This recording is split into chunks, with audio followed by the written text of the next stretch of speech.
Good evening, and welcome to a story not of kings or generals, but of quiet heroes. We often imagine history as noise, battles, speeches, grand moments. But behind the loudness, there are softer stories. People who walked in silence, who lived ordinary days, who made choices that seemed small but carried far. The America of long ago was not made only of declarations and wars. It was made of farms and roads, of small schools with flickering candles, of towns with unpaved streets. It was made of couriers on horseback, of seamstresses with thread in hand, of teachers who spoke gently to a handful of children. In such quiet lives, courage rested. Not always noticed, not always written in books, but there nonetheless. Picture for a moment a village in the late 18th century. The houses are wooden, the chimneys smoke faintly in the cold. A lantern hangs at a doorway, glowing softly, swaying in the breeze. The road is dirt, pressed by the wheels of wagons, marked by the hooves of horses. People walk in wool coats and leather shoes, carrying baskets, speaking in low voices. Life is not hurried, though work is steady. Children fetch water from a pump, the bucket creaking, the handle squealing softly. A woman kneels by a hearth, feeding a log to the fire. A man checks a gate, tightening the rope, nodding to himself in quiet satisfaction. This was the texture of the time, calm, repetitive, ordinary. Yet within it, seeds of quiet heroism grew. In one house, by the light of a candle, a girl reads. Her eyes move slowly across the page, her finger marking each line. The book is worn, its edges curled, its binding cracked.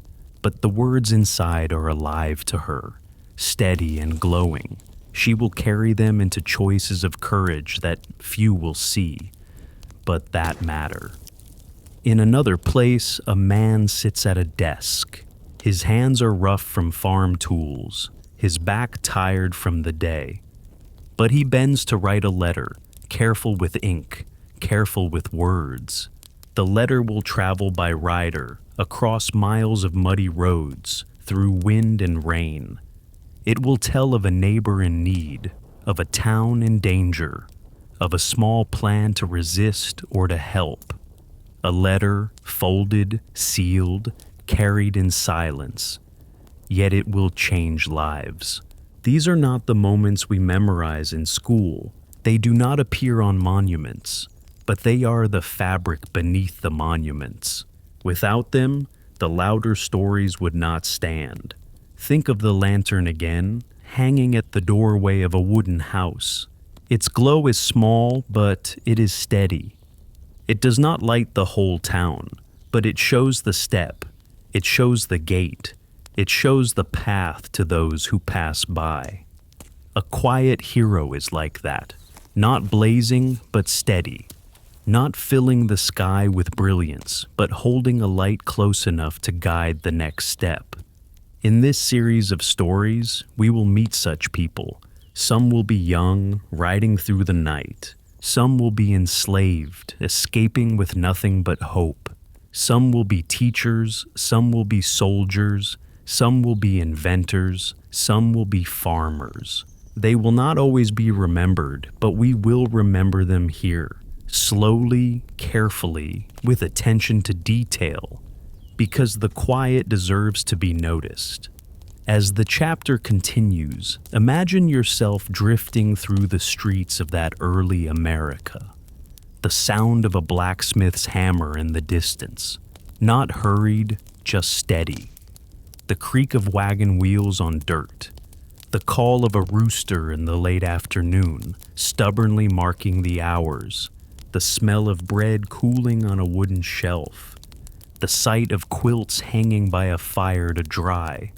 Each detail is small, But together, they formed the world in which quiet courage lived. And so, as we begin, we set aside the loudness of history. We enter instead into its calm corners. We notice the hands that worked, the feet that walked, the voices that whispered, the letters that carried news across miles. We notice the heroes you may never have heard of, but who still left a mark not of noise, but of steadiness, not of grandeur, but of patience. This is the calm beginning. The lantern has been lit. The path is before us. The quiet heroes wait to be remembered. And as we move forward, we will meet them, one by one, in the same slow voice, the same gentle rhythm, the same steady light. In the spring of 1777, in the quiet hills of New York, a girl saddled her horse and rode into the night. Her name was Sybil Luddington, and she was just 16 years old, not yet a woman, not still a child, but standing in that quiet space between. Her father was a colonel. Her family lived on a farm, and the revolution was never far away. That evening, news came of danger. A British force was moving against the town of Danbury, where supplies for the colonial army were stored. If no one warned the militia, the town would fall without defense. And so, someone needed to ride.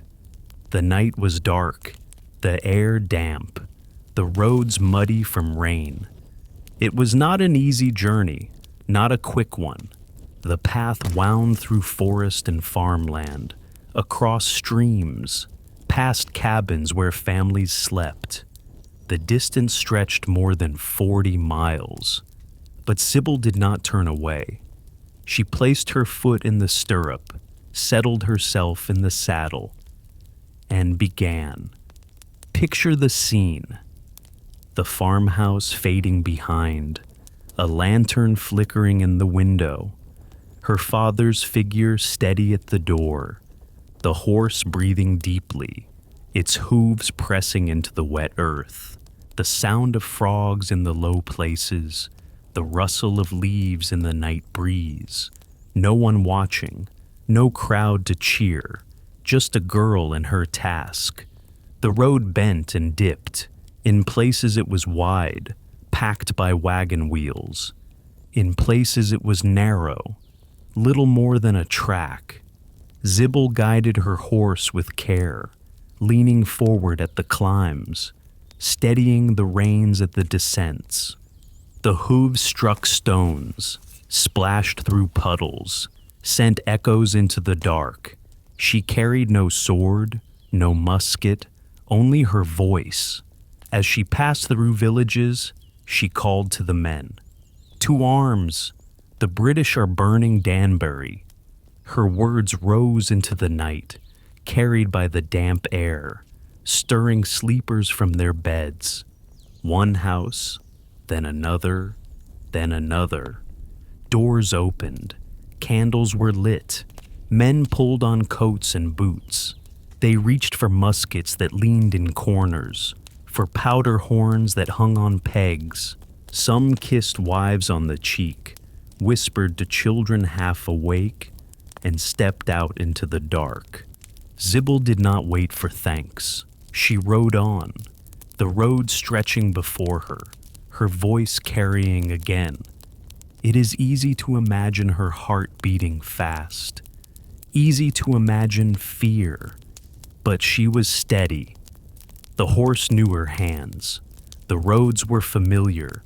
The purpose was clear. Each mile was another chance to save the town. Each shout was another soldier called. In the forest, shadows pressed close. The trees rose tall, their branches moving against the stars. Owls turned their heads to watch. The smell of damp earth filled the air.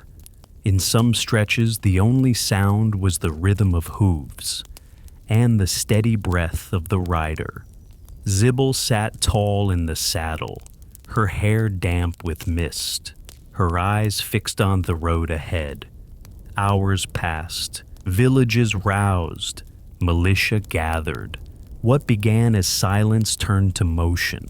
Men walking, horses saddled, weapons carried. The alarm was spreading, not by drums or trumpets, but by the clear, urgent voice of a girl. By the time she returned home, she had ridden 40 miles. Her legs ached. Her hands were raw on the reins. Her throat was hoarse. But the task was done. The militia was ready. Hundreds had heard her call. History often remembers Paul Revere, whose midnight ride is told in poems and songs. But Sybil Ludington rode twice as far, through roads just as dark, through dangers just as real. Her courage was quiet. Her ride was not celebrated at once, but in the calm rhythm of her horse's hooves, in the repeated words she cried into the night. She left a mark on history. Think again of the lantern in the doorway. Its glow was small but steady. Sybil was like that lantern, not lighting the whole war, not burning in every town, but carrying light far enough for others to see the path. Her ride was not thunderous, not glorious, not written in bold letters. It was calm, steady, necessary, and that is why it remains. Imagine her now, returning in the pale light of dawn, the sky soft gray, the fields damp with dew, her horse tired, its coat dark with sweat, her family waiting at the farmhouse, relief in their faces. She dismounts slowly, her body heavy with weariness. She leans for a moment against the wooden fence, listening to the distant sound of men gathering. The work is not hers alone anymore. Others will carry it forward, but she was the spark. This was the quiet heroism of Sybil Ludington, not remembered by many, not taught in every classroom, but steady and real. A girl who rode through the night, alone but unafraid, so that others could be ready. Her story is not noise, but rhythm, not fire, but glow, not thunder, but heartbeat. And in that, it becomes timeless. So, Chapter 2 rests here, in the calm of the dawn. A girl and her horse, a ride through the night, a warning carried across hills and forests, a quiet act, repeated again in memory, so that we may not forget. Not all heroes carried muskets, not all rode horses through the night. Some heroes carried chalk, or quills, or small books held together by string. Some heroes lit candles at dawn, and kept them burning late into the night. Their work was not loud, not celebrated, not marked by drums or banners, but their work carried light in a different way. In the years after the Revolution, America was young, the fields were wide, the towns small, the roads rough. Many people could not read, could not write, could not sign their own names. But there were teachers, quiet figures, who believed that letters mattered, that words arranged with care could open the world. Picture a one-room schoolhouse. The walls are wooden, rough, and plain. A small stove glows in the corner, its fire giving off more smoke than warmth. The windows let in thin light, softened by frost. The floor is bare. There are no desks, only benches. Children sit close, their coats still on, their hands tucked in sleeves against the cold. The teacher stands before them with a slate, chalk held steady in hand. On the board are letters, simple and clear. A, B, C. The children repeat them slowly, their voices uneven but earnest. The teacher does not raise a sword, does not march in battle, does not write in newspapers. But in this quiet room, a battle is fought, a battle against ignorance, against darkness, against silence. Each letter learned is a victory. Each word sounded out is a step forward. Some teachers worked in towns, some taught in barns, some opened their own homes, clearing a space at the table, placing books where food had been. They were often poorly paid, sometimes not paid at all. They taught by candlelight, their eyes straining in the dim glow. They graded with ink that froze in the winter, with hands that ached from cold. Yet they returned each day, patient, steady, repeating the same lessons again and again. Among these teachers were women who had little voice in the public world. But in the schoolhouse, they held authority. They guided children through letters, through numbers, through prayers, through songs. They tied ribbons in little girls' hair, straightened the collars of little boys, and taught them to hold a quill with care. Their voices were not loud, but they were steady. Steady enough that children learned to read the Bible, to sign their names, to write letters that could travel across miles. There were also black teachers, men and women who had once been enslaved, or whose parents had been enslaved, now teaching children newly free. They taught in rooms with dirt floors, with walls that let in the wind, with benches made from rough planks. The children gathered eagerly, sometimes walking miles in worn shoes, sometimes carrying nothing but determination. The teachers spoke gently, encouragingly. They showed letters on slates, sounded out syllables, praised effort more than result. Each lesson was a kind of resistance, a quiet declaration that knowledge belonged to everyone. Imagine one such evening. A teacher sits at a wooden table after the children have gone. The fire has burned low. The room is dim. On the table are a few slates, a handful of chalk, a single candle burning down to its base. The teacher copies words into a book, slowly, carefully. The candle flickers, casting shadows across the wall. The silence is deep, but within it there is persistence. The work is not done, though the day is over. This is the image of the quiet hero, not rushing, not proclaiming, but steady. Each day repeating the same task. Each day carrying the light of knowledge into places that had been dark. The children carry the lessons forward. One boy signs his name for the first time, his letters uneven but true. One girl reads aloud from a book, her voice trembling but clear.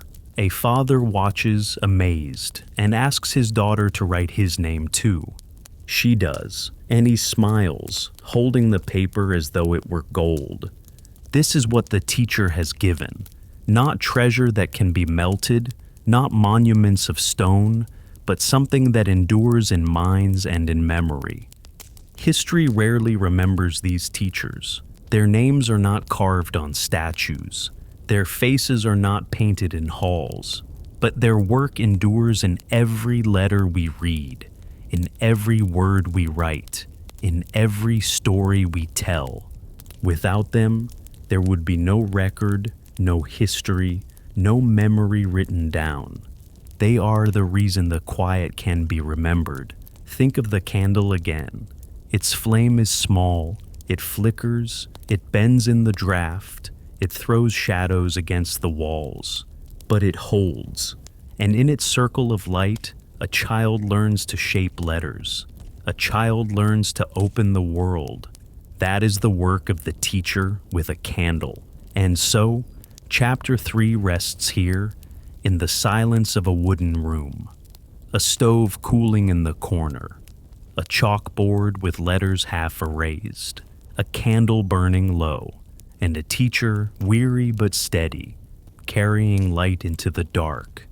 A quiet hero, not celebrated, not remembered widely, but part of the fabric that holds history together.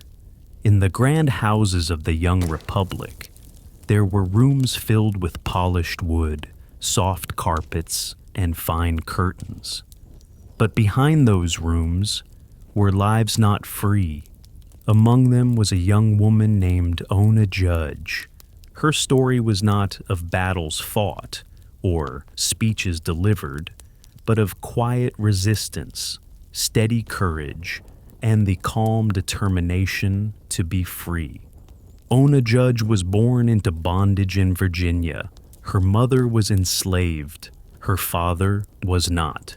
From the start, her life was divided, part of a world of privilege, part of a world of chains. She grew in service to the Washington family, first in Virginia, then in the grand home in Philadelphia, where George Washington served as president. In that house, she dressed the First Lady. She arranged gowns, tied ribbons, polished shoes, folded linens. Her hands were always busy, her steps always measured, her eyes always lowered. She was present in the most elegant rooms, but she was never free to leave them. The house in Philadelphia stood tall, with its windows wide to the street. Inside, candles glowed in chandeliers, polished silver gleamed on long tables, rugs muffled the sound of footsteps.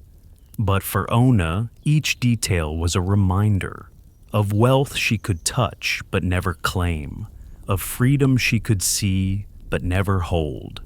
When she brushed fabric across Martha Washington's shoulders, she wondered what her own shoulders might feel like without the weight of servitude. When she tied ribbons, she wondered what it would be like to walk in the street as her own person, not as property. She was young when the decision formed quietly in her mind.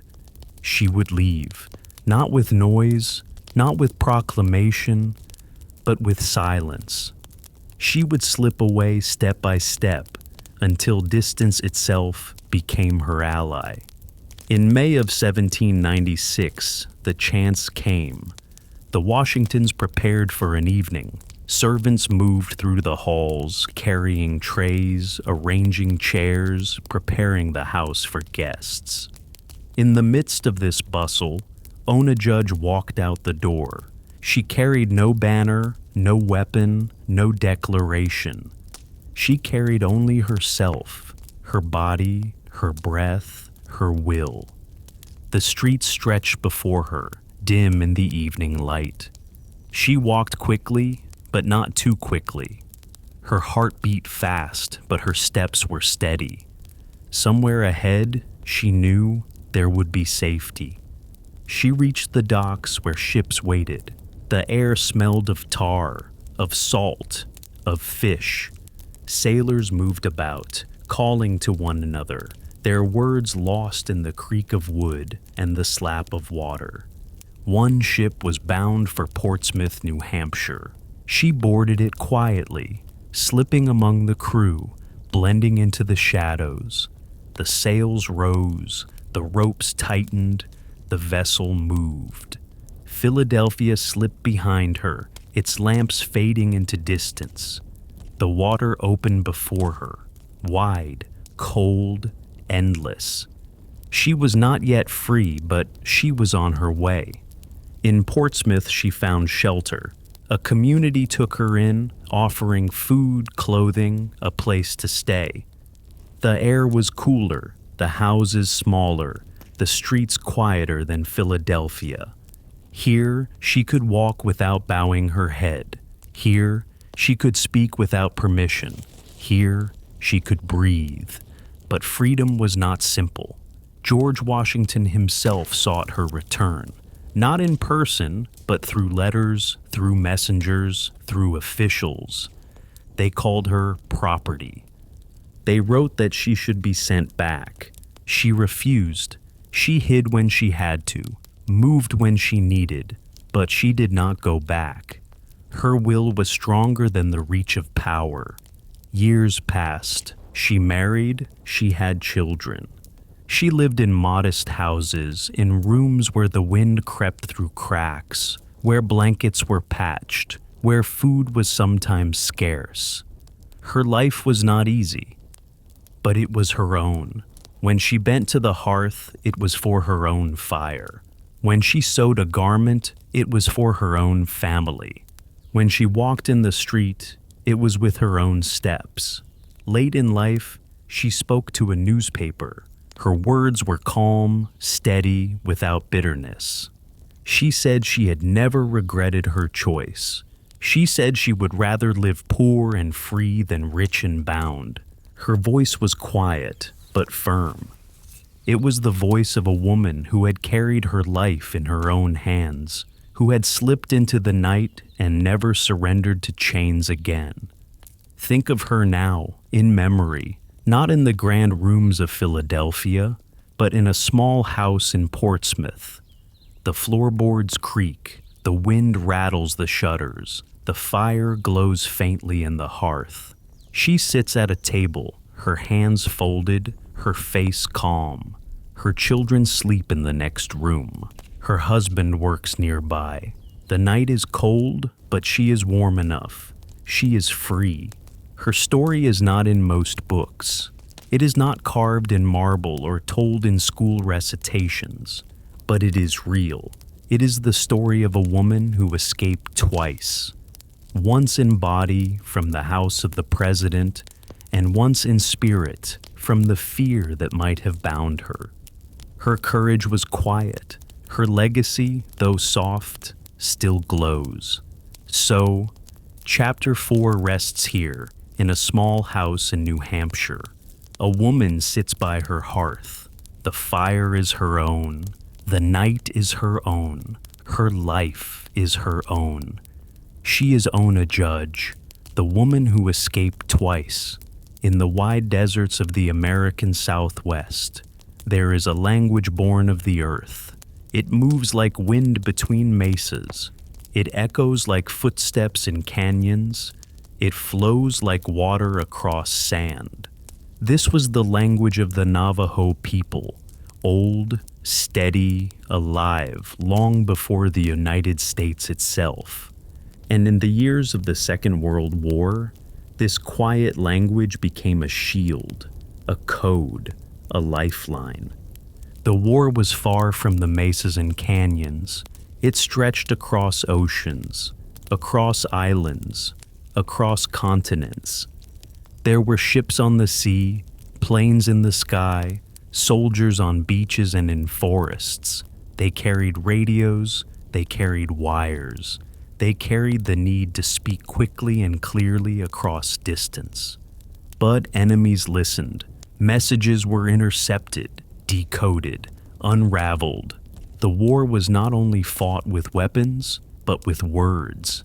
It was then that someone thought of the Navajo. Their language was unlike others. It had no alphabet in those days. It was spoken, not written.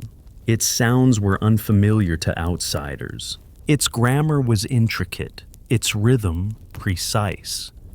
To those who did not grow up with it, it was a mystery, and so it became the perfect code. Young Navajo men left their homes, their sheep, their mesas. They put on uniforms that did not fit easily at first. They laced boots that were stiff and heavy. They were trained as Marines, carrying rifles, marching in rows, learning commands. And alongside those drills, they carried their own language, their birthright, their inheritance, into battle. They created words for things that had never existed in their world. A tank became a turtle. A bomber plane became a buzzard. A destroyer became a shark. Each word was simple, but behind it lay a code.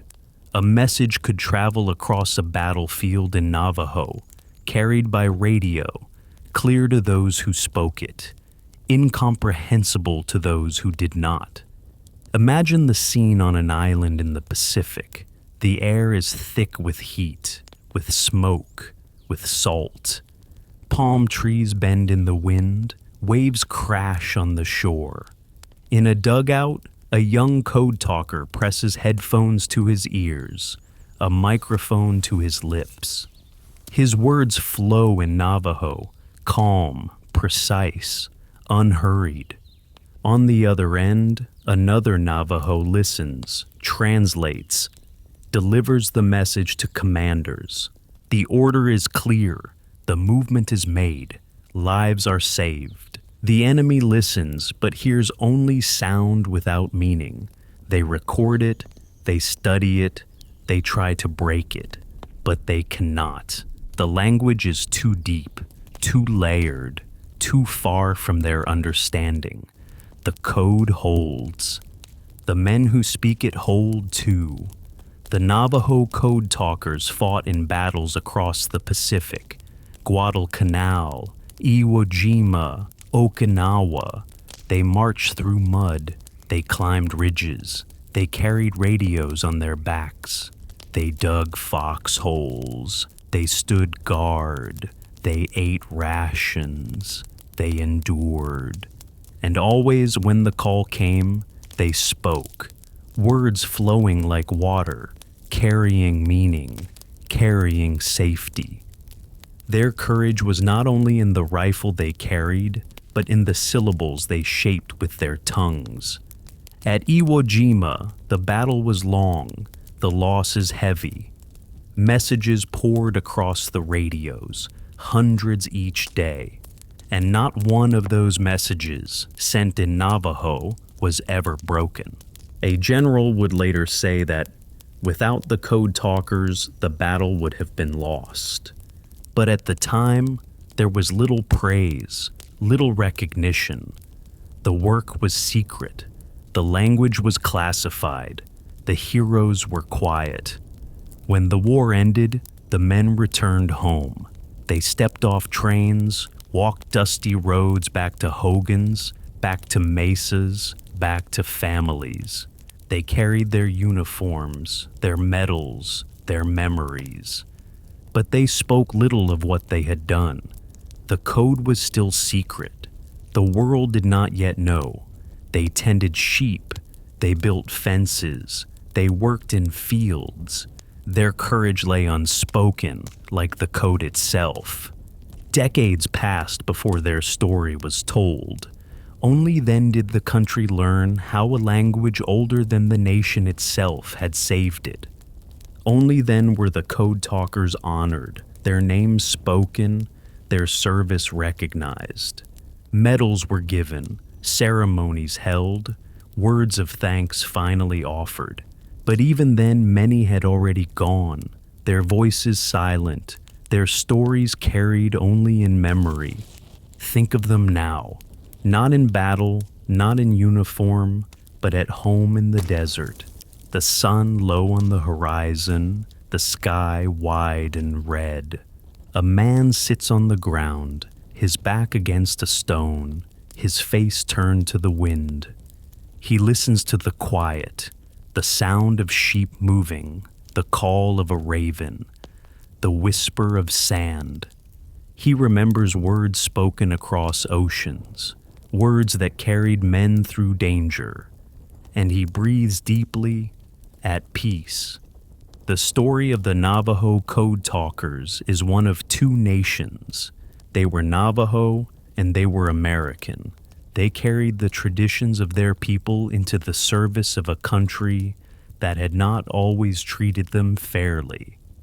They gave what they had, their language, their patience, their courage, and in giving, they shaped history. It was a quiet heroism, spoken in syllables, carried in radios, remembered in silence. A code that could not be broken, a courage that could not be erased. And though many did not know their story, we know it now. We tell it softly, carefully, like the words of the code itself. So, Chapter 5 rests here, in the desert twilight. The mesas stand tall, the wind moves gently. The language lingers in the air. The soldiers are gone, but their words remain. The code remains. The memory remains. Quiet heroes, steady as stone, carrying two nations in their voices.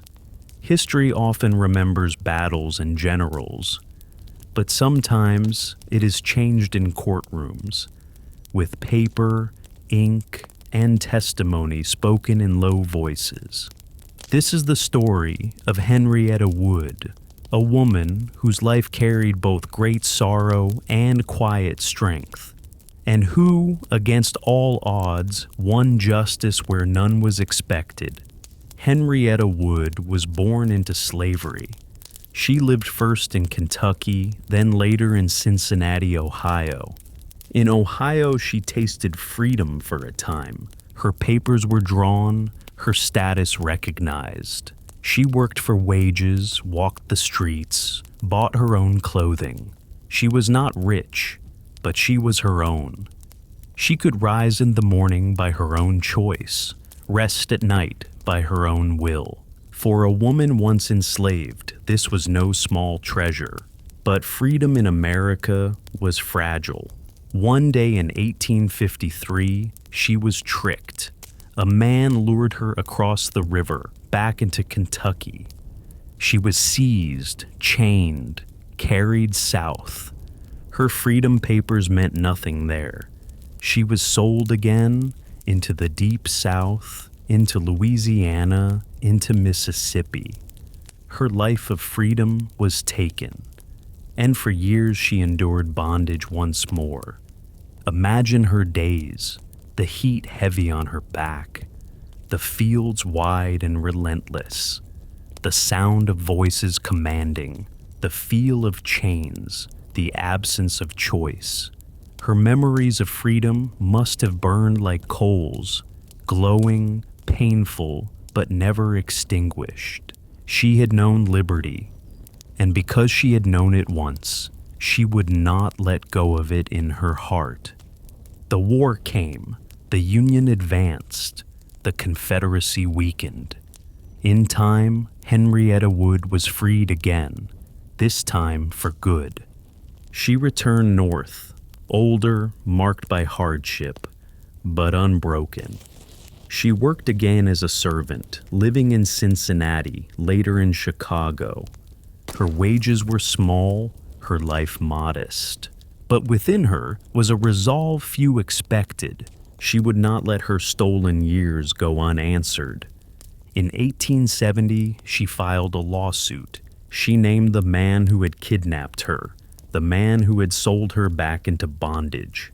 She demanded restitution, compensation for the years of labor taken from her, for the freedom stolen, for the suffering endured. It was almost unthinkable. A black woman, once enslaved, challenging a powerful white man in court. The odds were against her, but she did not waver. The case stretched on. Years passed. Lawyers argued, judges delayed, papers piled up. But Henrietta Wood persisted. Her story was told again and again, in courtrooms filled with echoes of boots and whispers of spectators. She spoke calmly, firmly. She told of her kidnapping, her years of bondage, her stolen wages, her stolen life. Her voice carried truth that could not be silenced. At last, in 1878, the verdict came. The court awarded her $2,500, a great sum at the time, one of the largest known restitutions ever granted to a formerly enslaved person in America. It was not enough to balance the years she had lost. No sum could be, but it was recognition. It was justice, however partial. It was her voice, steady and clear, breaking through centuries of silence. Think of her, holding the news in her hands, the paper folded, the ink still sharp, her eyes moving slowly across the words, her lips pressing together in quiet relief. The money would help her family, would give them ground to stand on. But more than the money, it was the judgment itself that mattered. The court had listened. The court had answered. And for once, the answer had been in her favor. Henrietta Wood lived on, working, raising her son. Her life did not become easy, but it was her own. She had won where few even dared to try. Her name did not spread widely. Her story faded in the noise of other histories. But the record remains. A woman once enslaved, twice freed, and finally heard. In her quiet persistence, Henrietta Wood became a hero. Not a hero of battlefield or throne, but of courtroom and testimony. Her courage was steady, patient, carried not in banners, but in paper and ink. Her lawsuit stands as a reminder that justice, though delayed, can still glimmer like light through a narrow window. So, Chapter 6 rests here, in the silence of a courtroom. The bench is empty, the echoes fading, the papers stacked neatly on a wooden desk. A woman rises, steps into the sunlight outside, breathes deeply, and knows she has been heard. Henrietta Wood, a quiet hero, in a lawsuit nobody expected. Not all protests are loud. Not all marches fill streets with banners and chants. Some protests are quiet, made with folded hands, with still faces, with the simple act of saying no. In 1892, such a protest was carried out by Chinese immigrants in America. It was not marked by violence, nor by fire, nor by thunderous speeches. It was marked by silence, by refusal, by calm courage in the face of injustice. The law was called the Geary Act. It demanded that every Chinese resident in the United States carry a certificate of registration. Without it, they could be arrested, fined, even deported. The law singled them out, marking them as different, as suspect, as unworthy of the freedom promised to others. It was an extension of exclusion, a continuation of discrimination, a tightening of boundaries around lives that were already fragile. For many, the decision seemed simple. They would not comply. They would not line up to register. They would not sign papers that declared them lesser. They would not bow their heads to a law that treated them as strangers in a land where they had lived, worked, built, and endured. Imagine a small laundry in San Francisco. The air is damp, filled with the scent of soap and steam. Shirts hang neatly on lines, trousers pressed and folded, water dripping from basins. A man stands at the counter, the law fresh in his mind. The form of registration lies on the table before him, blank, expectant. He sets it aside. He shakes his head. He returns to his work, folding cloth, pressing seams, knowing that his refusal is an act of resistance. Imagine a gathering in a small hall. The walls are plain, the benches crowded. Men sit shoulder to shoulder, their faces serious, their hands resting quietly in their laps. They speak in low tones, agreeing that they will not comply, that they will stand together, that they will risk arrest rather than surrender their dignity. There are no banners, no drums, no fiery speeches, only calm agreement repeated in steady voices. The newspapers of the time wrote of it with surprise. They expected fear. They expected compliance. But instead, they saw defiance, not shouted, but lived. Thousands of Chinese immigrants refused to register. It was one of the largest acts of civil disobedience in American history. And yet it passed quietly, barely remembered now. The risks were real. At any moment, a knock at the door might come. A man could be taken away, separated from family, deported to a land he had left behind. A woman could lose her livelihood, her shelter, her community. But still, they refused. They chose silence over surrender, dignity over fear. Some cases reached the courts. Lawyers argued, judges listened, decisions were delayed. In the meantime, the protest held. Each day that passed without registration was a statement. Each refusal was a reminder that even in the face of exclusion, there was strength. Think of the streets of Chinatown in those days, the lanterns hanging above narrow alleys, glowing softly at night. The markets busy with vegetables, with fish, with herbs. The sound of conversations in Cantonese, in Toisanese, in Mandarin, and beneath it all, the quiet awareness that these communities stood together in resistance. A unity not marked by celebration, but by calm solidarity. The law was harsh, but it was not absolute. Because of this protest, because of the numbers who stood firm, enforcement faltered. The government could not arrest them all. The courts debated, delayed, reconsidered. And in time, the strictest parts of the law weakened.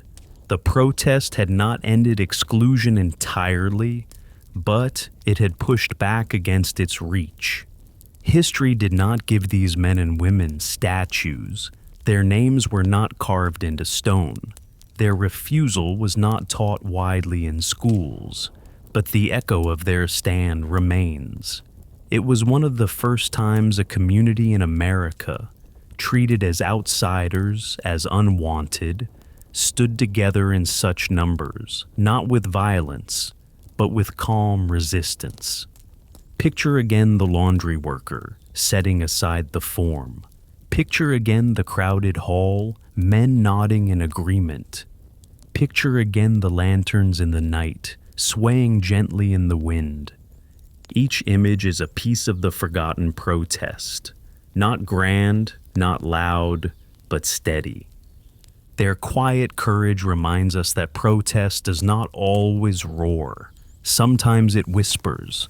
Sometimes it is a stillness, a refusal, a steady gaze that does not drop. Sometimes it is the decision not to sign a name, not to carry a paper, not to surrender dignity. So, Chapter 7 rests here, in the silence of that refusal, a law demanding submission, a people saying no, no banners, no crowds, no shouts, only dignity, only courage, only a forgotten protest that was, in its own way, a victory. War is often remembered for its noise, the clash of weapons, the thunder of cannons, the smoke rising from fields. But behind that noise, there is another story. A story of quiet footsteps, of hands carrying water, of cloth pressed against wounds. It is the story of the nurses, women who walked calmly through chaos, who bent to care for the broken, who gave comfort in silence. Among them was Clara Barton. Her name would later be known. But in the beginning, she was simply a woman with determination, moving where she was needed. She was not trained in medicine, not born into wealth. She was steady, compassionate, persistent. When the Civil War began in 1861, she saw soldiers without supplies, without bandages, without care. And so, she gathered what she could. She collected bandages, food, lanterns. She persuaded friends and neighbors to give what they could spare. She carried those supplies herself to the battlefields. Imagine her arriving at a field hospital. The tents are crowded, the air thick with the smell of blood, of smoke, of damp earth. Men lie on cots, on blankets, on bare ground. Some groan, some whisper, some are silent. The surgeons move quickly, their tools clattering, their faces lined with exhaustion. And through this scene, Clara Barton steps quietly. Her skirt brushes against the ground. Her lantern glows softly in her hand. She sets down her basket, begins to pass water, begins to clean wounds. Her voice is low, soothing. Her hands are steady, sure. She worked through the night. At Antietam, one of the bloodiest battles of the war, she tended men for hours. Bullets struck the ground nearby. Shells burst. Smoke filled the air. But she did not leave. She carried bandages until her arms ached, poured water until her wrists trembled, pressed cloth to wounds until her own dress was stained. The soldiers called her the angel of the battlefield, not because she floated above them, but because she was there, beside them, steady in the darkest moments. And Clara Barton was not alone. Other women also served, though their names are less remembered. They were mothers, wives, daughters, sisters. They left homes to work in hospitals, in tents, in barns turned into wards. They cooked meals, washed clothes, carried buckets of water from wells. They sat beside dying men, holding hands, whispering prayers. They wrote letters for soldiers who could no longer hold a pen, their words carrying final thoughts to families far away. Their work was not loud, but it was essential. Without them, the suffering would have been greater, the despair deeper. Think of a nurse late at night in a field tent. The lanterns flicker, shadows stretch along canvas walls. The air is cold, the ground damp beneath her feet. She bends beside a cot, places a damp cloth on a soldier's forehead. He whispers a name. She leans close to hear it. She writes it down carefully, her pen scratching softly on paper. She tucks the note into her apron, promising herself it will be sent. The soldier's breathing slows, then stops. She closes his eyes gently, folds his hands, steps away in silence. There is no announcement, no cry, no record in books. But in that moment, there is dignity. Day after day, night after night, the nurses returned.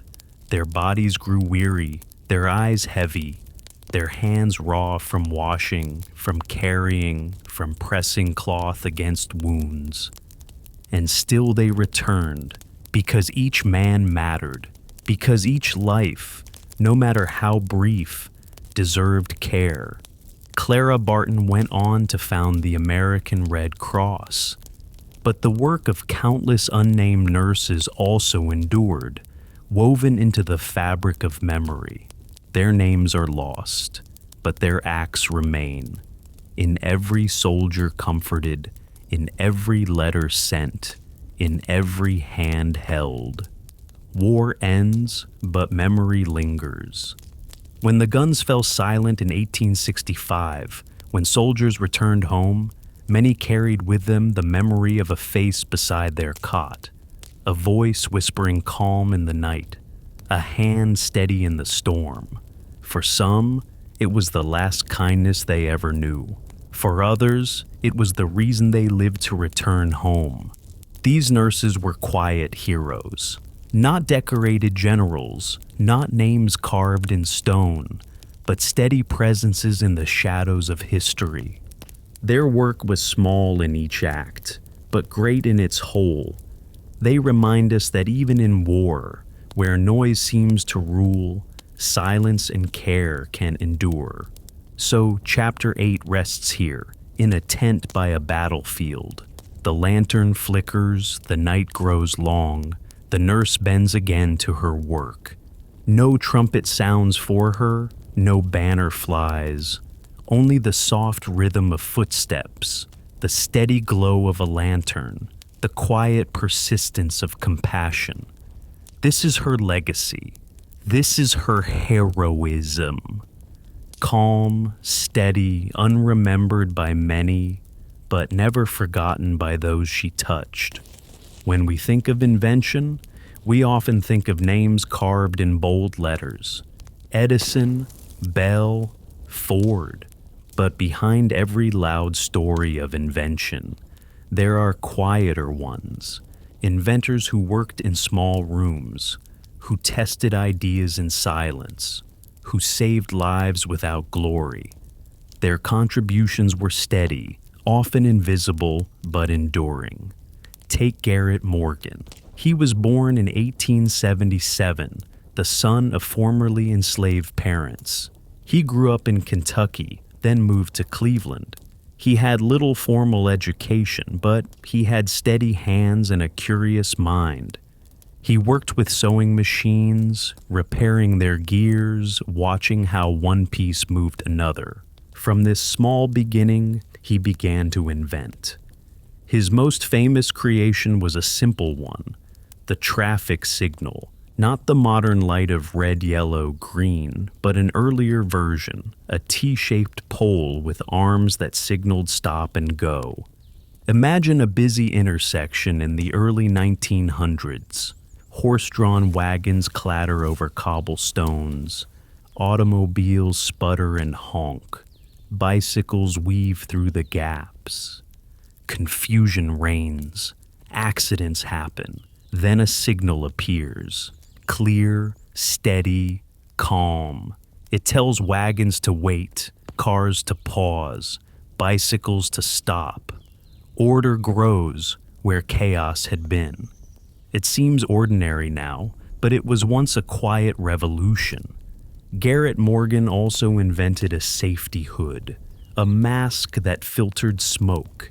In 1916, workers were trapped in a tunnel beneath Lake Erie, where toxic fumes filled the air. Rescuers could not reach them. Morgan arrived with his hood, cloth soaked, tubes extended, filters steady. He and his team went into the tunnel, brought men out alive. His invention saved them. But when newspapers wrote the story, they often left out his name because of the color of his skin. Still, the mask endured. It was used by firefighters, by soldiers, by workers in mines. A quiet invention, saving lives in silence. There were others too, women working in labs, their names rarely recorded. In the 1940s, in the race to develop antibiotics, women chemists measured, mixed, observed. Their notes filled pages, their experiments carried on late into the night. They were not the ones who signed the final papers or received the prizes. But without their persistence, the breakthroughs might not have come. Each culture grown, each result written was a step, and their hands carried those steps forward. Consider also the typewriter. Early models were heavy, awkward, unreliable, but inventors worked in silence to refine them. Some names are remembered, many are not. Yet each adjustment, a smoother key, a stronger spring, a clearer letter, brought us closer to the modern machine.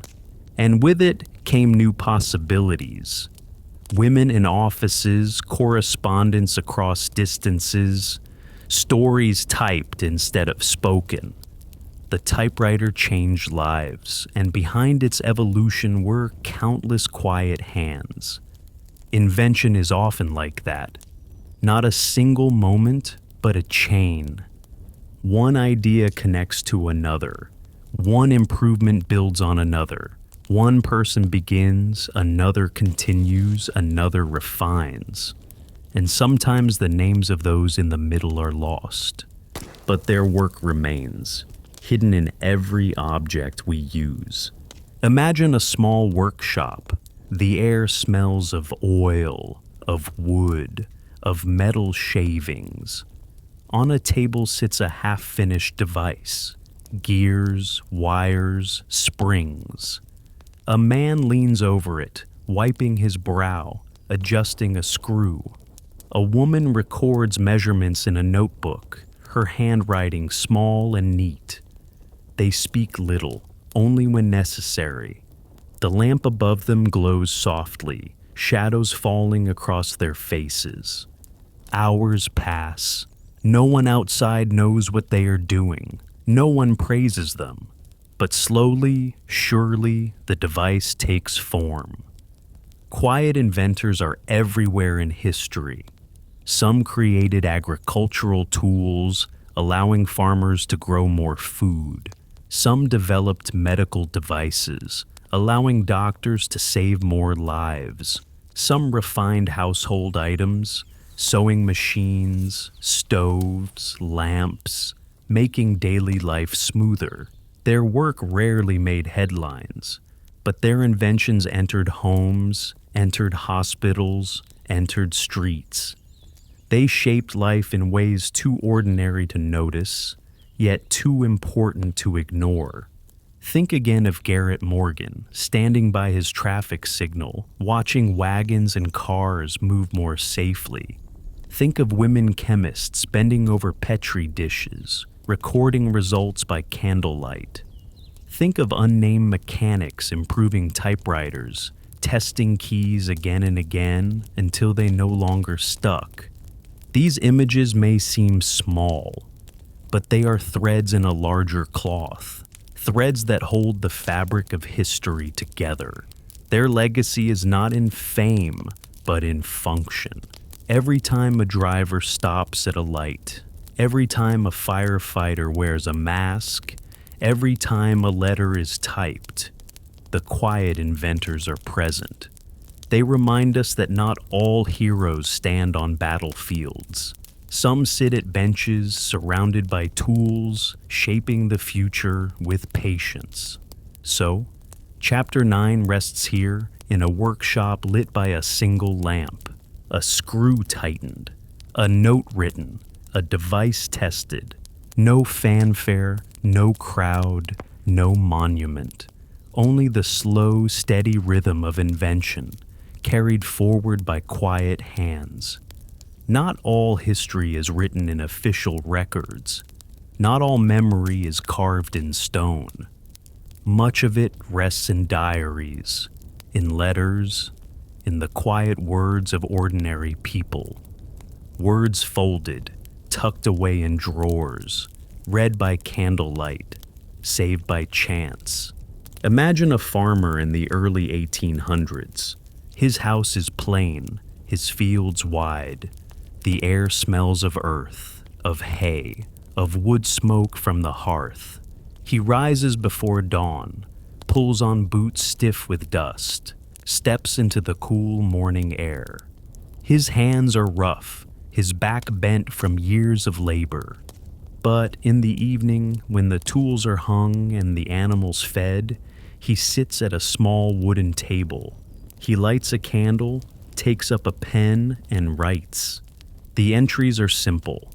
Plowed the north field. Rain came in the afternoon. Mary baked bread. The words are plain, but they are steady. They capture the rhythm of life. Not wars, not politics, but the turning of seasons, the growing of crops, the passing of days. He does not know that his diary will survive, that his words will one day be read by strangers. He only knows that writing helps him remember, helps him measure time, helps him keep his place in the world.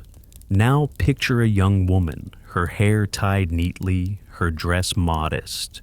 She lives in a small town, works in a shop, tends to her family. At night she writes letters to a friend far away. She writes of weather, of neighbors, of the books she has borrowed, of the flowers in the garden. She describes a quilt she is sewing, the pattern repeating like the stars. She folds the paper, seals it, hands it to the postman. The letter travels miles, carried by horse, by train, by ship. Her words arrive days later, weeks later, but they arrive. And with them, her presence arrives too, calm, steady, alive. Letters like these have been found in boxes, in trunks, in attics. They tell us not of kings, but of kitchens, not of generals, but of gardens. They remind us that history is not only what is decided in courts or fought on battlefields. It is also what is planted in rows, sown in seams, baked in ovens, written in small, careful handwriting on folded paper. Sometimes these letters carry tenderness. A mother writing to her son in the army, telling him of the harvest, of the neighbors, of the prayers she whispers each night.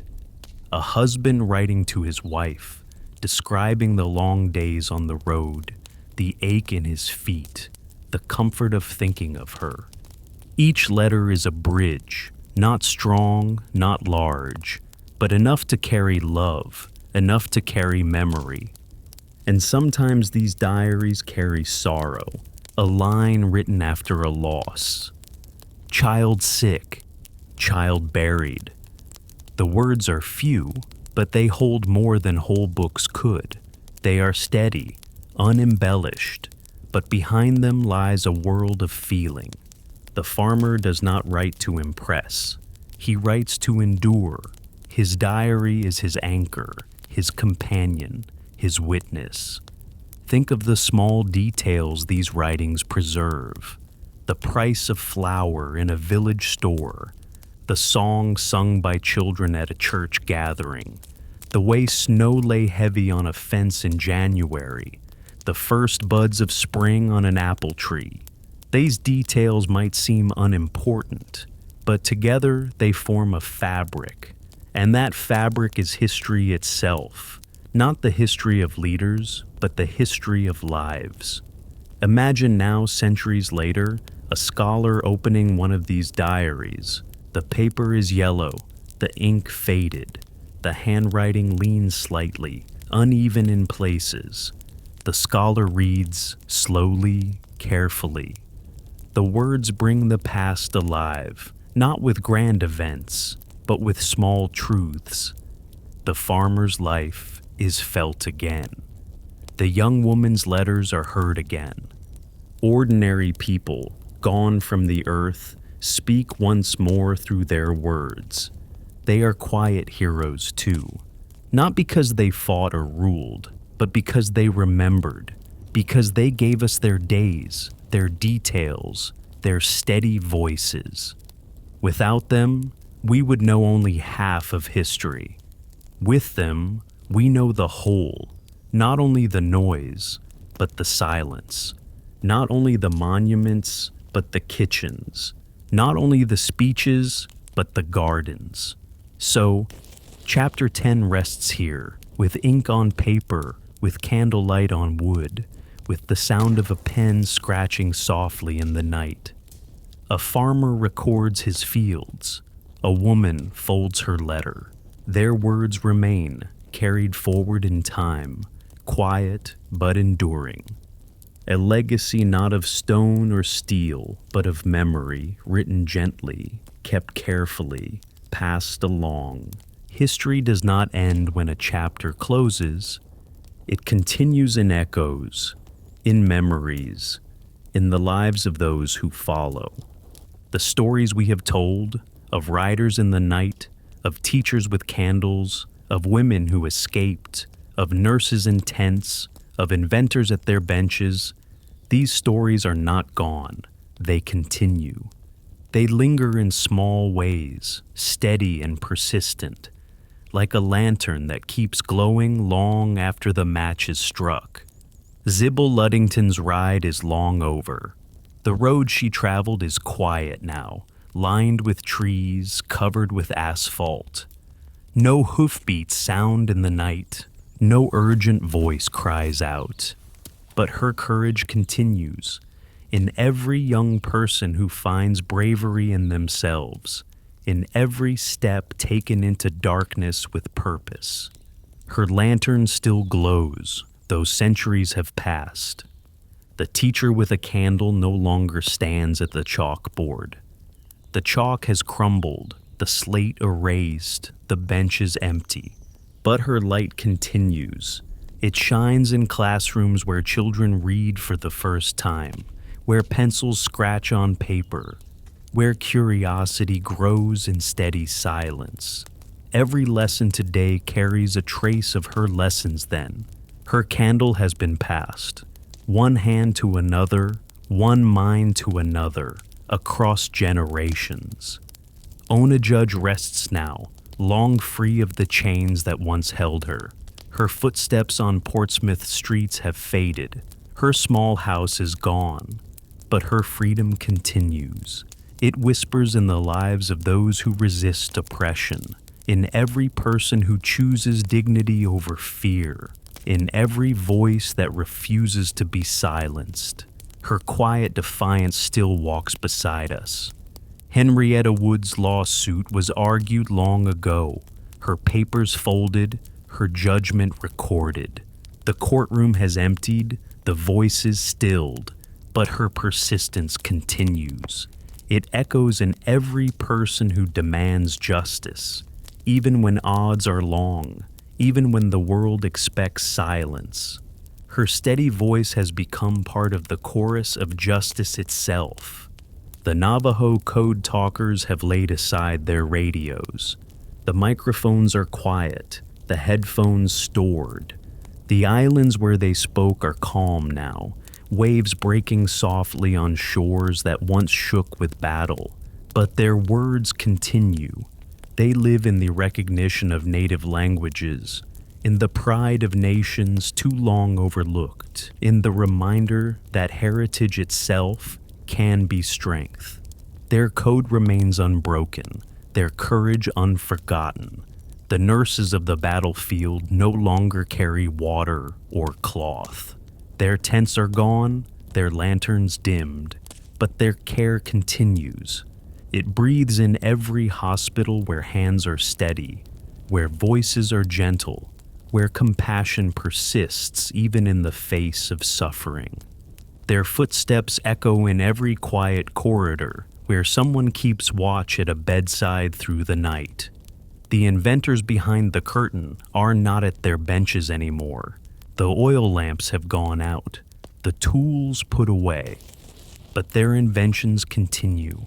They blink in traffic lights, they flow in clean air through masks. They hum in the keys of typewriters and the circuits of computers. Every ordinary device carries the imprint of their quiet genius. Their work continues with each use, unnoticed but essential.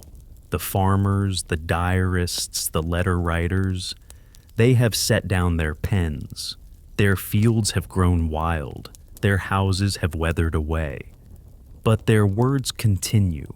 They are read by strangers, studied by scholars, remembered by families.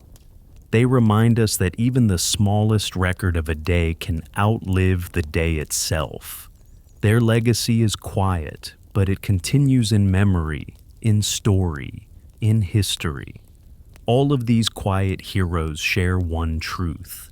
Their lives were not loud. Their acts were not celebrated in their time, or if they were, the celebration faded quickly. But the meaning remained. Quiet does not mean weak.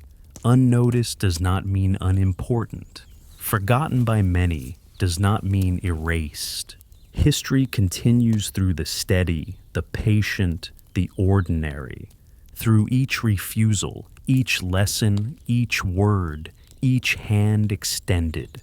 The heroes we have remembered here remind us that the continuation of courage is not in noise, but in persistence. Not in shouts, but in whispers. Not in monuments, but in memory. And so, as we rest in chapter 11, we see that their light is still here. A lantern glowing softly, a candle burning low, a pen scratching across paper, a voice speaking in the night, a hand steady on a wound, a signal changing at a crossroads. Each small act continues, carried forward in quiet ways. This is the quiet continuation. The way courage flows not in waves of thunder, but in steady drops of rain. Not in sudden fire, but in embers that refuse to go out. Not in the loudness of one day, but in the soft persistence of many. So, Chapter 11 rests here, in the glow of all those quiet acts that do not end. They continue in us, around us, beyond us. The quiet heroes remain. Their stories still walk with us, and their light still guides the way. There are railroads made of steel, and there are railroads made of silence. One runs with whistles and smoke. The other runs with whispers and shadows. In the years before the Civil War, enslaved people sought their freedom through such a railroad. Not made of tracks or engines, but of houses, barns, lanterns, and hands that helped. It was called the Underground Railroad. And though no train ever ran on it, its passengers traveled miles. Its conductors worked quietly. Its stations were hidden in plain sight. Picture a dark night in the countryside. The fields stretch wide, silver with moonlight. A dirt road winds between them, marked only by wagon ruts. Along the road, a figure walks. The footsteps are soft, the pace steady. Behind them lies bondage, ahead lies hope. Each step is heavy, yet light with determination. The silence is deep, broken only by crickets, by the sigh of wind through trees. This traveler does not walk alone. Though unseen, a network surrounds them. A quiet network of ordinary people who risked much to give shelter. In one farmhouse, a candle glows in a back window. It is a signal. To most, it is simply light, but to those on the road, it is welcome. Inside, a woman waits. She has baked bread, set out water, prepared blankets. Her children sleep upstairs, unaware of the risk their mother carries. When a soft knock comes at the door, she opens it without question. She guides the traveler in, gives food, offers rest. No records will bear her name, but her kindness is a station on the railroad. In another town, a quilt hangs on a fence. Its pattern is ordinary to neighbors, stars, squares, stitches, and bright thread. But to those who know, the arrangement is a map. The quilt says the house is safe, the barn is open, the way is clear. The cloth flutters in the breeze, carrying a silent message, seen only by those who seek it. In a barn, a man hides travelers among hay bales. The smell of straw is sharp, the air heavy with dust. Horses shift in their stalls, hooves thudding gently against wood. The man speaks little, only enough to reassure. He gives directions, points to the next road, the next house, the next lantern. He knows that each word carries weight, that each pause must be careful. The Underground Railroad was not one line, but many. It twisted through forests, across rivers, along back roads. It stretched north to cities, to Canada, to freedom. Each path was stitched together by human courage, by quiet decisions made night after night, to open a door, to share a meal, to point the way. There were dangers. Slave catchers rode with dogs and lanterns. Rewards were offered for those who escaped, and punishments threatened for those who helped. But still, people helped. Farmers, teachers, preachers, shopkeepers, black and white, rich and poor. Some helped once, some helped many times. Some lost property, some lost safety, some lost everything. Yet they continued. Think of the silence of it. No announcements in newspapers, no lists of times or places, Only whispered instructions passed from mouth to ear. Follow the North Star. Look for the candle in the window. Knock twice, then wait. Each instruction was simple, but each could mean the difference between capture and freedom. Among the conductors were names remembered: Harriet Tubman, brave and tireless.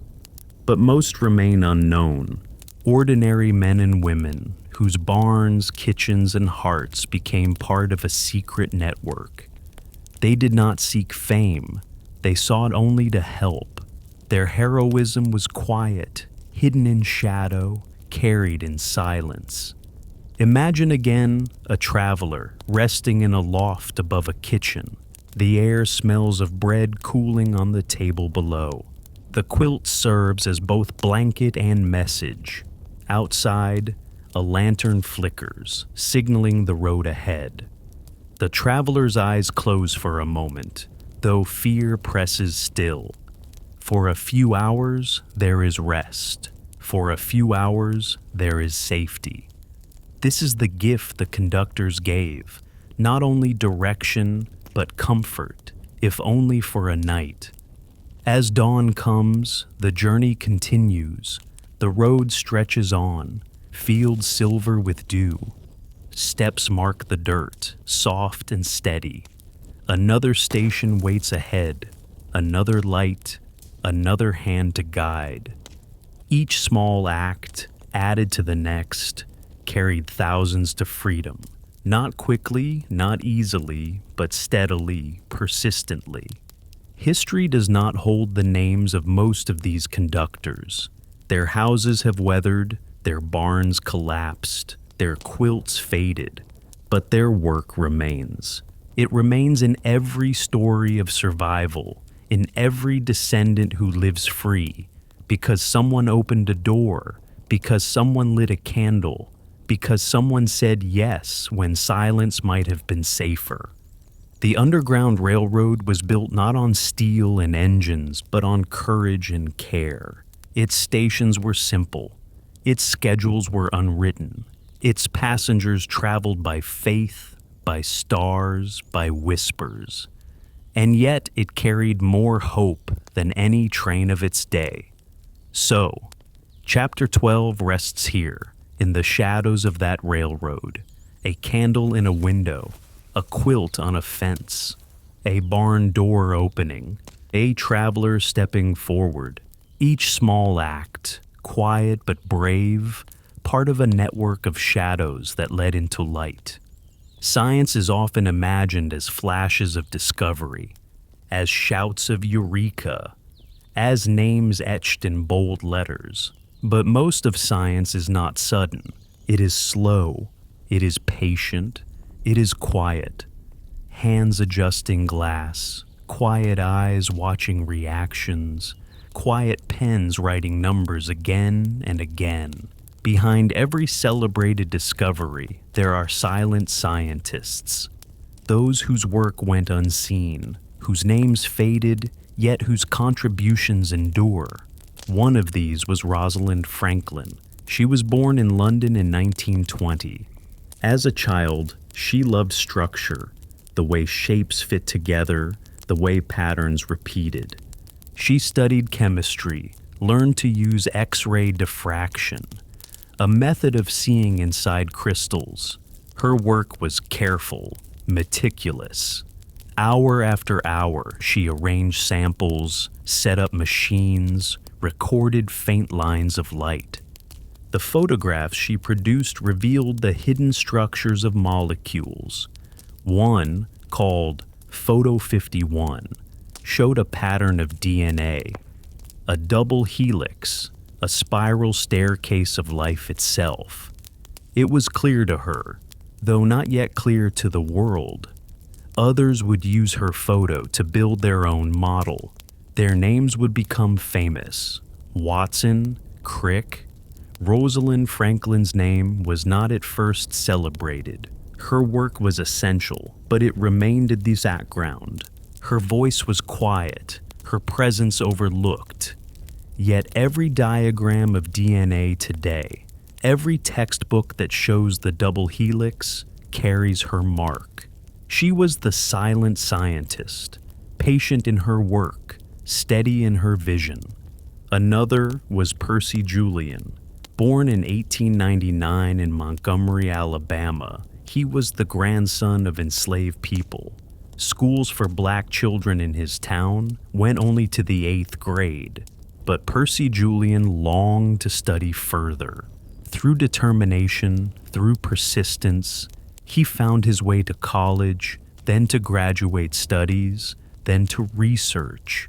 He worked with plants, with chemicals, with compounds hidden in seeds and roots. From the soybean, he extracted substances that became medicines. He helped develop treatments for glaucoma, for arthritis, for allergies. His discoveries eased pain, saved sight, extended lives. And yet, for much of his career, he faced rejection because of his race. Jobs denied, laboratories closed, doors shut. Still, he continued. In quiet rooms, with quiet tools, he carried science forward. Imagine a laboratory late at night. The windows are dark. The air smells of alcohol, of dust, of ink. A lamp glows over a desk where notes are spread. Glass tubes line the shelves. Powders settle in jars. Liquids shimmer in bottles. A scientist bends over, watching a solution change color, writing the result carefully. Outside, the city sleeps. Inside, the work goes on, unnoticed by most, but steady. Such scenes played out again and again across history. Women, often unnamed, working as assistants in labs, measuring, mixing, observing. Their names absent from publications, but their data essential.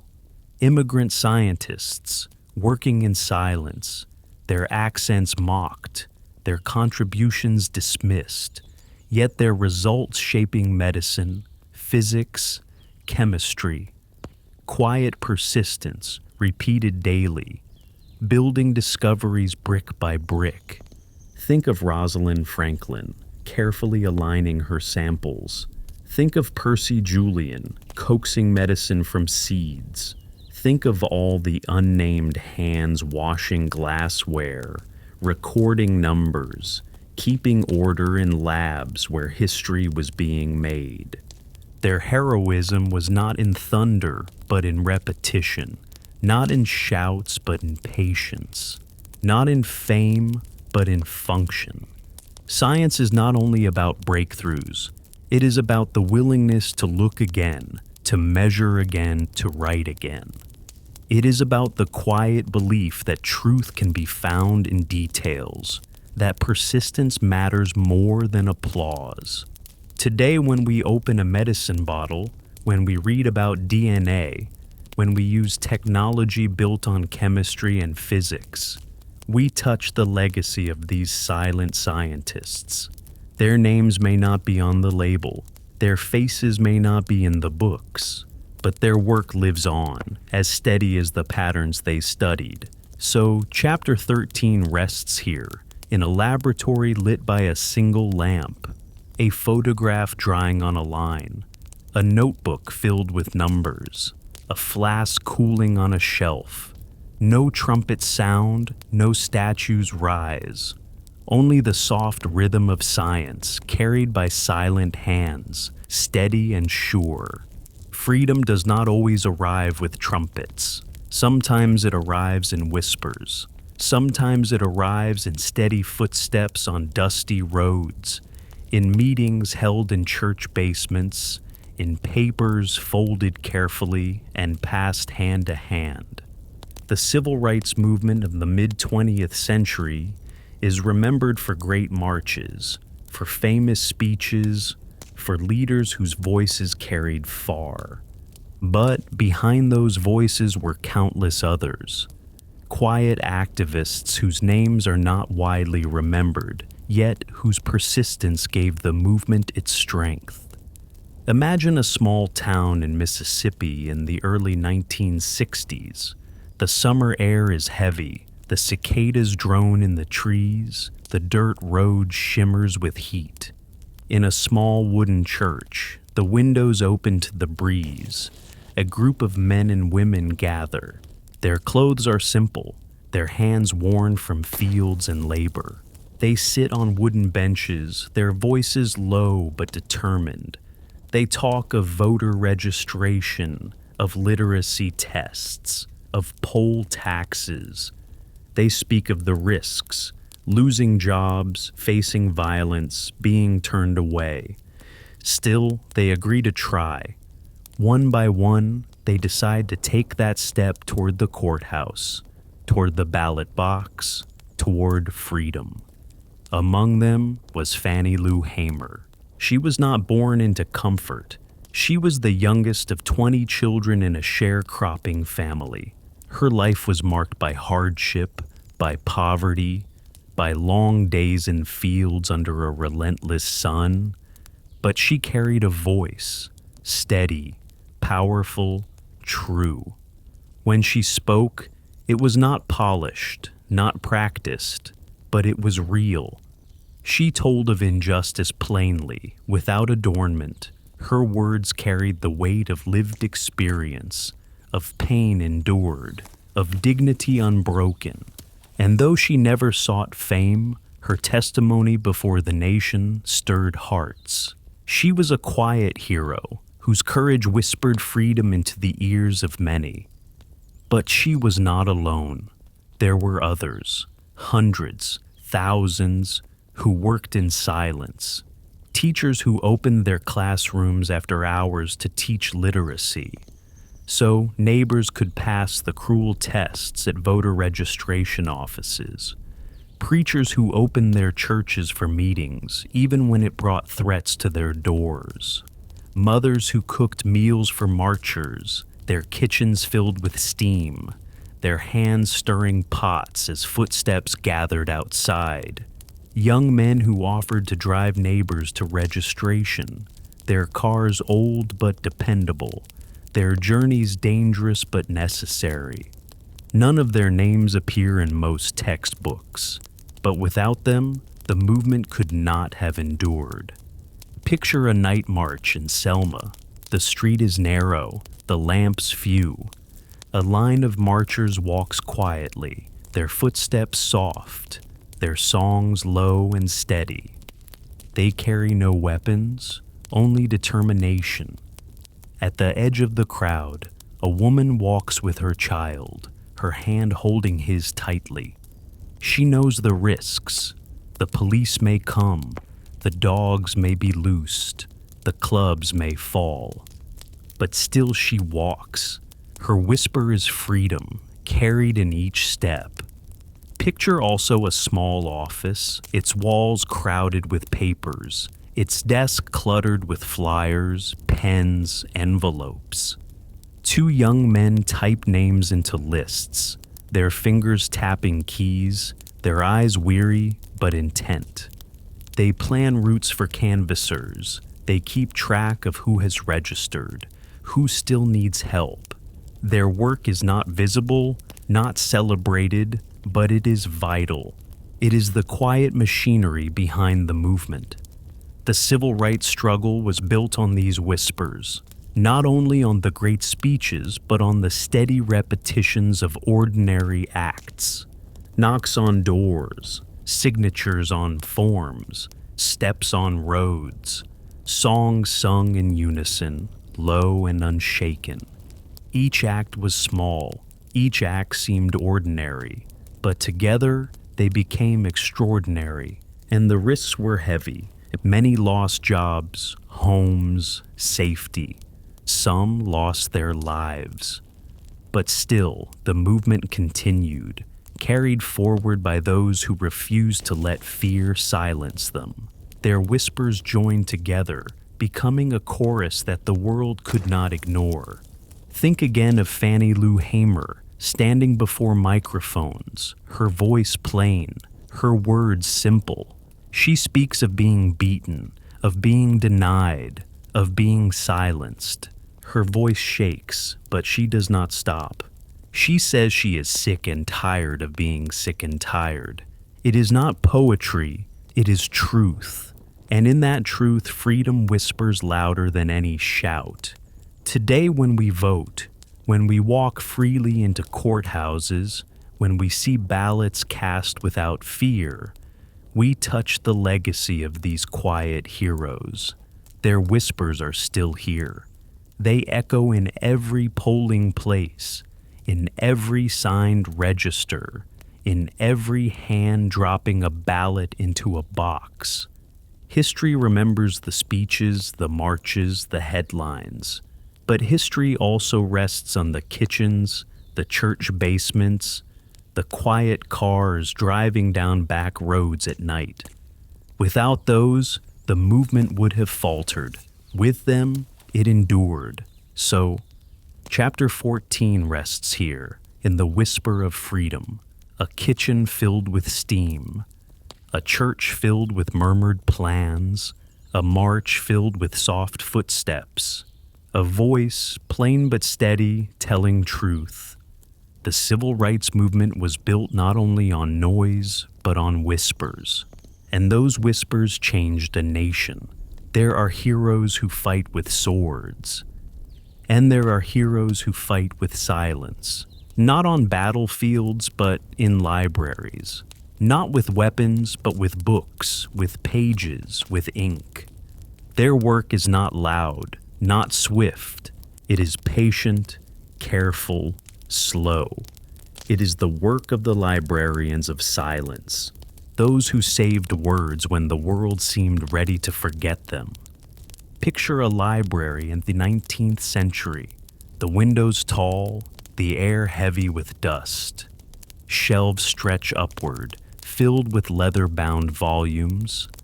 The floor creaks under quiet footsteps. A man in a long coat moves carefully down an aisle, his hand brushing gently against the spines of books. He stops, pulls one down, places it on a wooden table. The cover is cracked, the pages yellowed. He opens it slowly, smoothing the edges with fingertips. Outside, the world rushes forward.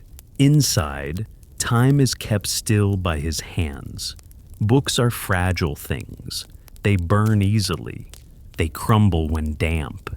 They disappear when ignored. And yet, books are also resilient, if cared for, if hidden, if guarded. In times of war, when cannons roared and armies marched, some people thought not only of survival, but of preservation. They hid manuscripts in cellars. They smuggled scrolls under cloaks. They tucked papers into crates of grain, into barrels of salt, into walls of stone. They knew that while battles would end, memory must endure. During the Civil War, libraries in America were not safe. Buildings burned, shelves emptied, collections scattered. But librarians worked quietly, moving volumes to safer places, writing lists of holdings, begging neighbors to store boxes of books in attics and barns. Their names are not recorded in most histories, but because of their effort, countless local histories, newspapers, diaries, and letters survived the fire of war. Imagine a small-town librarian. Her dress is simple, her shoes worn. She carries a stack of books across a dusty road, one arm straining with weight. She does not shout, does not ask for reward. She only knows that the books must be saved. She places them in a neighbor's cellar, covers them with cloth, and waits for danger to pass. When the war is over, she carries them back. The shelves are restocked. The past is preserved. Even in times of peace, the work of librarians is quiet heroism. They repair torn bindings with thread and glue. They copy fragile manuscripts by hand, letter by letter. They catalog, arrange, list, record. These tasks seem small, even dull, but without them, the memory of a people would scatter like leaves in the wind. There were also those who preserved newspapers, bundles tied with string, pages folded, ink fading. They clipped articles, saved broadsides, pasted notices into books. In doing so, they kept alive the texture of daily life, the price of flour, the arrival of ships, the gossip of towns. Without their patience, these details would be gone, and there were archivists who worked in government buildings, writing long inventories, preserving letters that leaders might have thrown away. One hand on a pen, the other on a stack of papers, they recorded everything, not for themselves, but for us. Thanks to them, we know the words of presidents and farmers, soldiers and mothers. Without their silent attention, much of history would have vanished. Think of the atmosphere of a reading room. The lamps glow softly. The tables are polished wood, scarred by decades of use. A hush fills the air. Not absolute silence, but the soft rustle of paper, the low scratch of pens, the steady turn of pages. The people who keep this space are invisible. They move quietly, returning books to shelves, guiding readers to catalogs, repairing spines in back rooms. Their presence is felt not in noise, but in order. They are the guardians of memory, and not only in great libraries, but in small ones, in village schools, where a teacher keeps a cabinet of books safe from damp, in churches where hymnals are copied again and again so the songs will not be lost, in homes where diaries and letters are tied with ribbon, tucked in boxes, kept against time. Every keeper of words is a librarian of silence. Today, when we walk into a library, we see shelves waiting. We see books standing ready. We see order where there could be chaos. That order is not natural. It is the result of countless quiet acts carried out over generations. Each spine aligned, each title written, each page repaired, each record preserved. We rarely know the names of those who did it, but we live within the legacy of their care. So, Chapter 15 rests here, in the stillness of a library. The air smells of paper, of ink, of wood polish. A lamp glows, a page turns. And somewhere, unseen, a librarian moves softly, keeping memory alive. No trumpets, no parades, only silence, only patience, only preservation.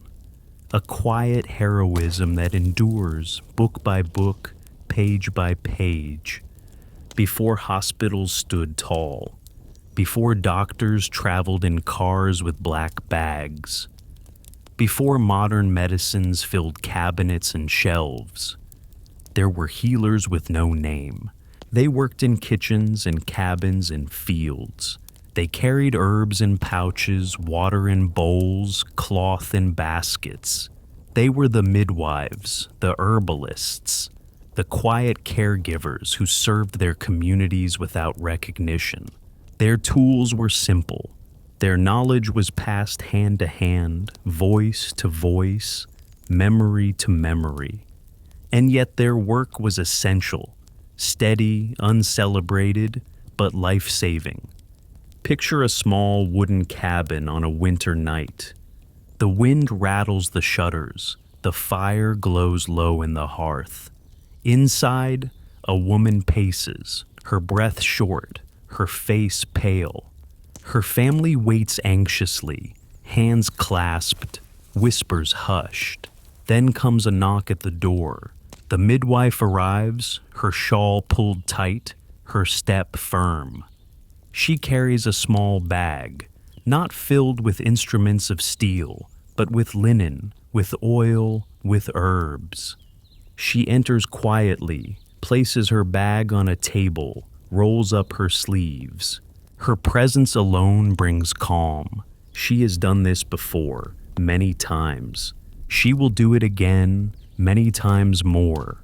Through her hands, life enters the world. Such women were everywhere, in villages, in towns, in the countryside. They were called when children were born, when sickness spread, when fevers rose, when bones broke. They brewed teas from roots, made poultices from leaves, mixed syrups from honey and herbs. They learned from mothers, from grandmothers, from neighbors. They did not hold diplomas, but they carried experience, carried memory, carried care. In African American communities after emancipation, midwives were especially vital. Hospitals often excluded them. Doctors often ignored them. So black midwives carried traditions from Africa, blended with herbs of the South, shaping practices that kept generations alive. They traveled long miles by foot, by wagon, through rain and mud, to reach mothers in need. They delivered babies safely, reassured families, protected health where formal care would not. They were called granny midwives. Though many were young, their wisdom was deep, their presence constant. Among immigrant communities, too, healers were essential. Irish women brought remedies of nettles and oats.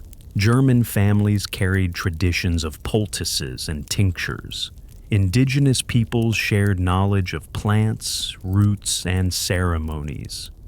Each group blended old wisdom with new realities, shaping a quiet network of healing that crossed boundaries of culture and place. Imagine a healer gathering plants at dawn. The grass is wet with dew, the air cool on her hands. She bends to pull roots, to cut leaves, to gather blossoms. She knows which plant eases cough, which soothes fever, which strengthens the weak. Her basket fills slowly, carefully. Back home, she dries herbs by the hearth, ties bundles with string, stores powders in jars. Her shelves are simple, her methods plain, but her knowledge is rich, her care steady. These healers also tended the dying. They sat by bedsides, wiped brows, whispered prayers. They mixed draughts to ease pain, pressed hands to calm restlessness, sang softly to bring comfort. Their work was not always to cure, but often to accompany, to ensure that no one left the world alone. This too was healing. Their names are mostly forgotten. Few records mention them. Their deeds were not written in ledgers, not carved on monuments. But families remembered. Mothers remembered the hands that caught their children. Children remembered the herbs that eased their coughs. Communities remembered the presence that arrived at every crisis, steady and dependable. Think of the midwife on a summer evening, walking down a dusty road, the sound of crickets rising in the fields. She carries her bag, her shawl, her quiet knowledge. She will enter a house where fear waits, and she will turn it into relief. Think of the herbalist bending over jars, grinding leaves into powders, her mortar and pestle rhythmic, her breath steady. She will pour the powder into a cup, mix it with water, hand it to someone in need. These are small acts, but together they are life itself. Modern medicine grew, hospitals expanded, doctors multiplied. But even as the world changed, the legacy of these healers remained. Their knowledge shaped nursing, midwifery, pharmacy. Their traditions inform treatments still used today. And their example reminds us that care does not always need great machines, does not always need bright lights. Sometimes it needs only presence, patience, and hands willing to help. So, Chapter 16 rests here, in the silence of a small cabin, a baby's first cry, a cup of tea steeping by the fire, a hand on a fevered brow. The healers with no name are gone now, but their touch lingers in memory, in tradition, in every act of care that carries forward. Quiet heroes, unrecorded, but never forgotten. Every city has its monuments, tall towers of stone, bridges of steel, streets that stretch in lines across the land. We walk them every day. We cross them without thinking. But behind every stone set in place, behind every rivet hammered, behind every mile of track laid, there were hands. Hands of workers whose names are not remembered. They were the builders in shadow, the ones who gave shape to the nation, quietly, steadily, without applause. Picture the great railroads of the 19th century, iron tracks cutting through forests, across plains, over mountains, trains steaming forward, carrying goods, carrying people, carrying promise. But to lay those tracks took thousands of laborers. Many were Chinese immigrants working in the West. They carved tunnels through granite with pickaxes, with black powder, with their bare strength. They balanced on cliffs, snow falling around them, the air thin and cold. They carried baskets of stone, shoveled earth, laid ties, hammered spikes. For miles and miles, their footsteps measured the land. Their pay was low, their hours long, their lives often in danger. Avalanches, explosions, sickness, each day carried risk. And yet they worked, line after line, until the railroads connected ocean to ocean. In the east, Irish laborers dug canals. Their shovels cut through mud, through clay, through rock. The work was slow, water rising around ankles, hands blistered, backs bent. They built locks, levees, channels. They moved soil bucket by bucket, wheelbarrow by wheelbarrow. And as they dug, towns grew, trade flowed, rivers became pathways of commerce. They sang songs to keep rhythm, their voices low, their tunes steady. Their music, like their labor, was a quiet force shaping the land. Freedmen, too, men who had escaped bondage or been emancipated, built roads, cleared fields, raised barns. They carried stone for courthouses, timber for houses, bricks for schools. They built for others, often without credit, but they built nonetheless. Their work gave foundation to lives that did not always welcome them.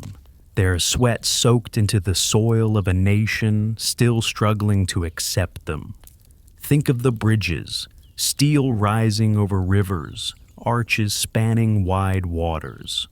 We remember the engineers who designed them, their names etched on plaques. But it was workers who carried beams, tightened bolts, riveted joints. Imagine the sound, the clang of hammers on steel, the hiss of hot rivets, the groan of cranes lifting heavy loads. The air smelled of smoke, of iron, of sweat. Far below, water flowed steady. Far above, men balanced on narrow beams, their figures dark against the sky. Step by step, they built pathways between shores, and when the bridge opened, crowds cheered.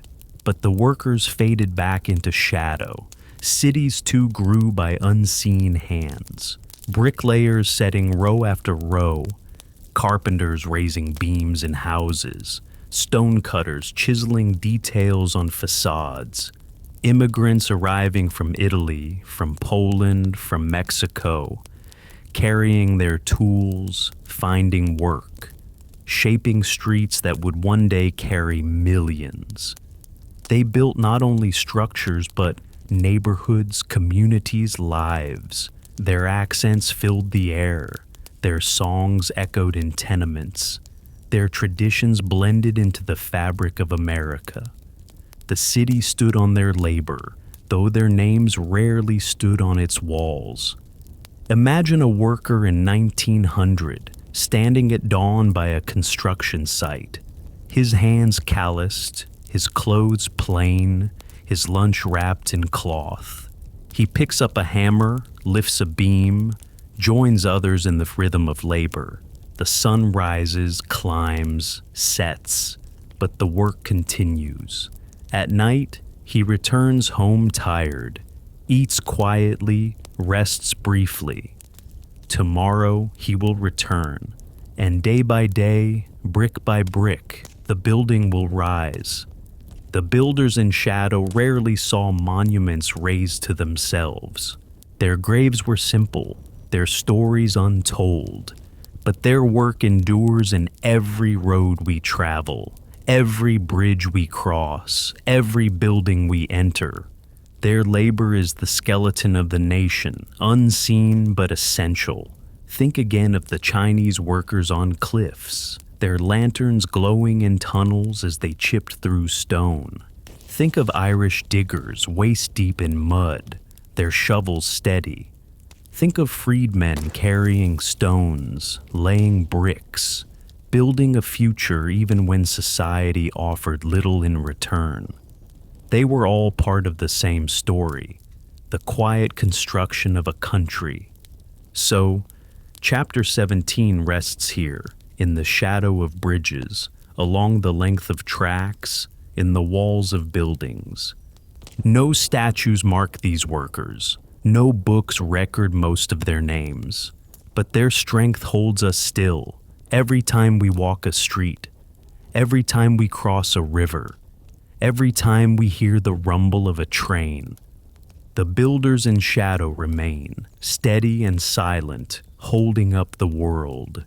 Music is often remembered for great names, for composers whose notes filled concert halls, for singers whose voices reached across nations. But behind the loud applause, there are hidden hands, quiet musicians, unknown composers, singers in fields and porches, whose songs shaped America not with fame, but with persistence.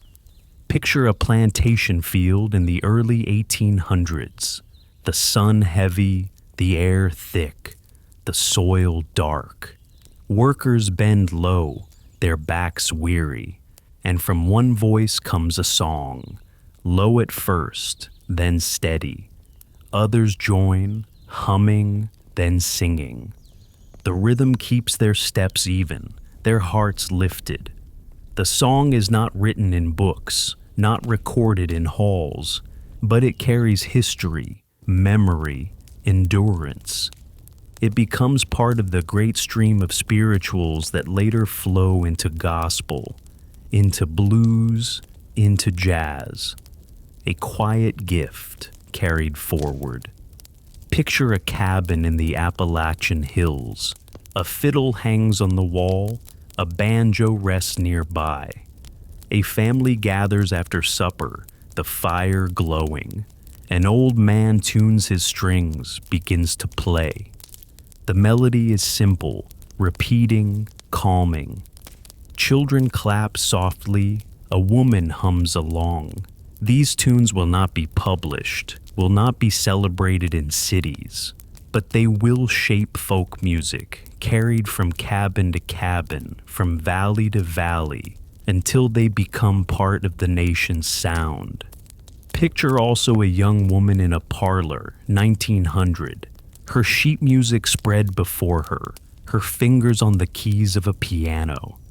She writes small notes in the margins, adjusts chords, tests harmonies.